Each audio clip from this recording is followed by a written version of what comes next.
তিন জায়গায় প্রয়োজনে মিথ্যা বলা যায়।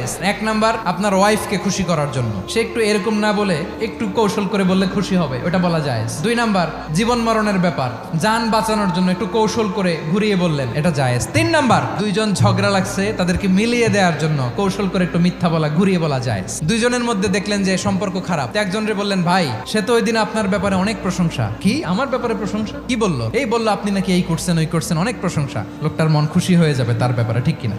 আবার তার সাথে যার ঝগড়া, ওরে যে বলুন, ভাই ওই দিন তো সে আপনার অনেক অ্যাপ্রিসিয়েশন করলো, অনেক, সে তো অবাক, কি রে বলে কি? এই যে দুইজনের ব্যাপারে দুইজনের একটু ভালো ভালো কথা বলে দিচ্ছেন, একদিন দেখবেন রাস্তা দিয়ে হাঁটার সময় একে অপরকে সালাম দিয়ে ফেলছে, সালাম দিয়ে বুকে জড়ায় ধরছে, আছে না নাই? আবার মিলমিশ হয়ে গেছে। কিন্তু আমাদের স্বভাব হইলো, দুই প্রতিবেশী যদি একসাথে বসে একসাথে হাঁটে, দূর থেকে দেখলে আমাদের জ্বলে, আছে না নাই? ঘটনা কি? এই দুইটার মধ্যে এত মিল কে? এই দুইটার মধ্যে গিরিঙ্গি লাগানো যায় কিভাবে? আল্লাহর কাছে তওবা করেন, এই মানসিকতার যেন আমরা না হয়, আমরা মিলিয়ে